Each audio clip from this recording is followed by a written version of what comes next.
Defect lifecycle management is highly important topic. Basically speaking, you need to be able to differentiate between a bug, an issue, a defect, and a retest. Let's go through. First of all, we need to be able to distinguish between issue, bug, and defect. Let's say a good specialist does. First of all, what is issue? Officially, an issue is detected and reported product requirement decline by a tester, in our case, software product. What is a bug? A bug is a coding fault outcome consequence produced by a programmer or a developer. What is a defect? A defect is recognized by triage meeting or triage call meeting deviation from your project business requirements. Another important question: who can open a defect or an issue? Besides assigned and responsible for project tester or quality assurance analyst or user acceptance specialist, practically any project stakeholder can open a defect, which means it could be a business analyst, product owner, or project manager, etc. So remember one thing: any project stakeholder can open a defect. Next topic: defect lifecycle management.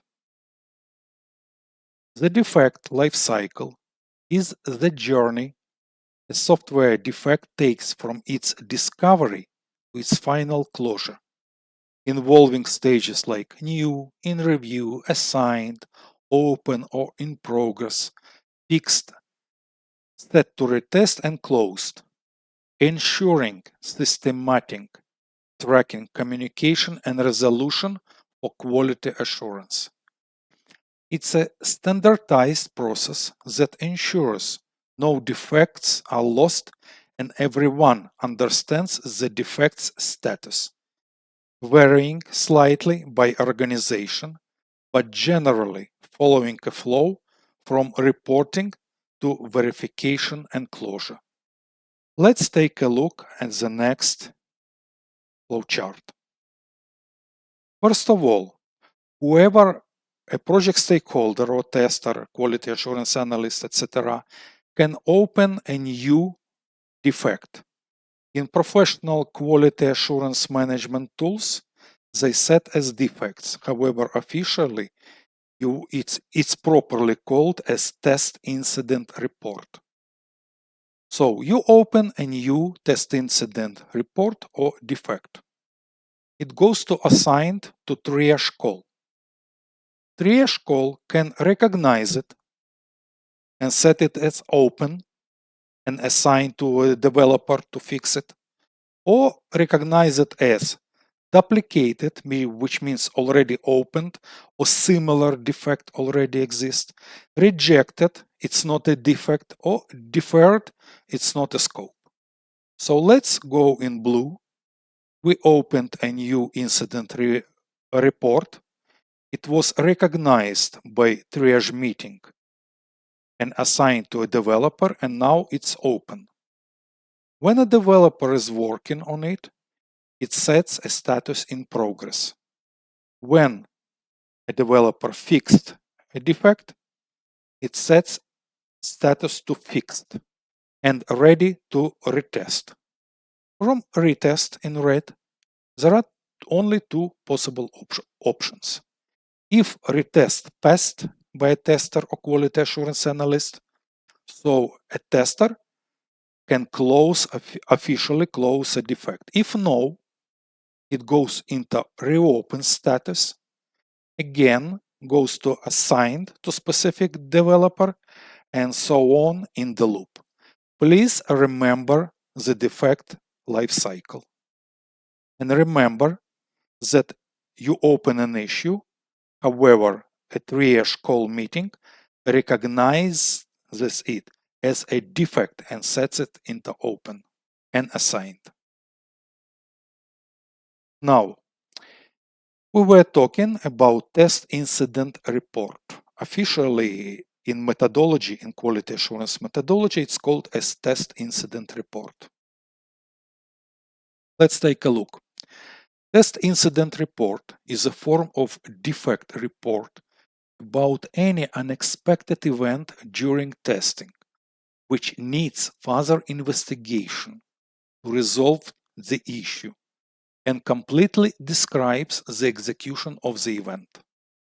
It's not only reports the problem that has occurred, but also compares the expected output with actual results.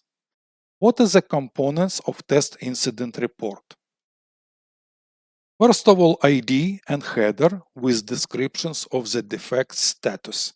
Simply speaking, a name and auto assigned by professional quality assurance management tool ID. Then obviously automatic date and timestamp.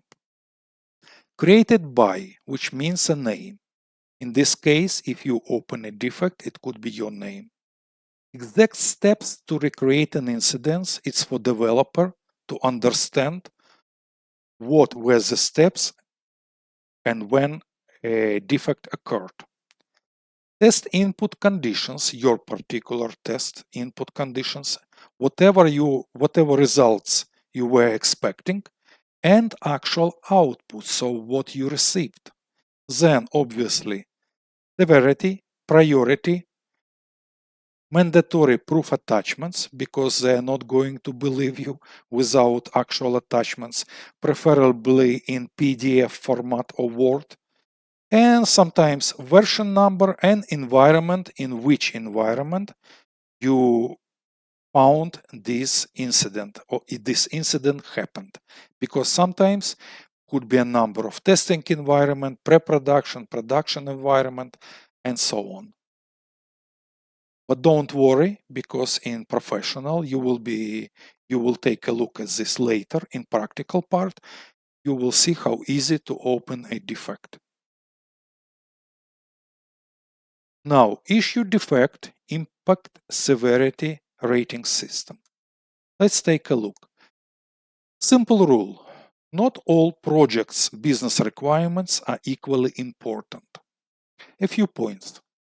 Some are more relevant to the main purpose of the system. Severity refers to the impact a defect may have on the system. It's a measure of how much obstructions an issue causes in the path of the system to achieve a desired testing goal. Now, these severity ratings are used to allocating the resources to fix the serious issues or problems or defects in our cases, and also provide a rough estimate of the need, which leads additional utilization of efforts. There are 5 types of severities: showstopper, high, medium, low, and simply speaking, cosmetic. Showstopper is an issue or defect that affects the main requirement and there is no workaround available. It completely stops users from testing or using the system. High. Issues that affect the main requirement and there are workarounds to it.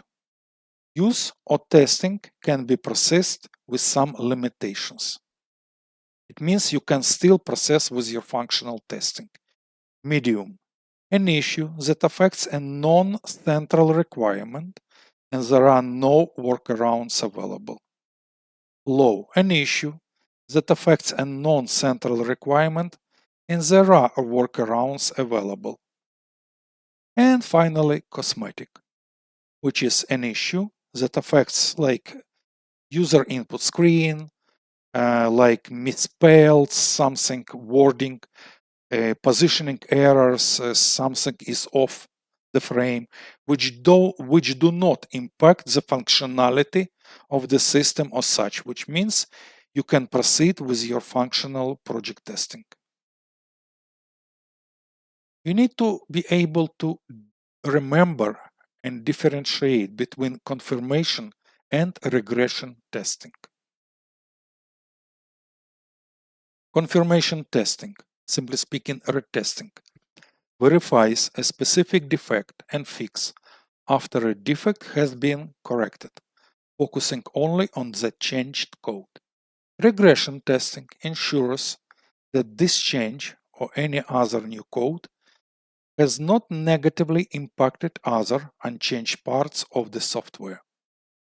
After a defect fix is confirmed, regression testing is performed on the previously working parts of the application to ensure nothing else is broke.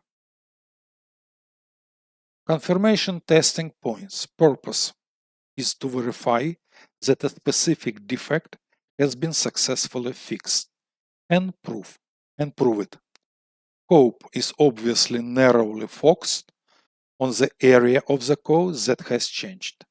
When to run confirmation testing? Obviously, after a developer has fixed a defect. And how it works? A test case that previously failed is rerun again to ensure that now it passes. An example. A test case for a broken, let's say, add to cart button for online shopping fails. And after the developer fixes the button, confirmation testing is run to ensure the button now works as intended. Simply speaking, your failed test case is rerun. Regression testing purpose is slightly different to ensure that recent code changes have not introduced new defect or broken existing functionality. Scope is broad, checking the impact of changes on the entire application or system, including unchanged areas. When to run? Slightly different from confirmation. After defect fixes and new features and any other code modifications have been added. How it works? Previously passing test cases are re-executed to ensure they still pass after the changes. An example. After confirming the Add to Cart button works previously using confirmation testing, regression testing is performed to ensure that changing the button did not, for example or for instance, break the user login process on the product search. Such typical basic example. Now you totally understand the defect lifecycle management and you own the terminology.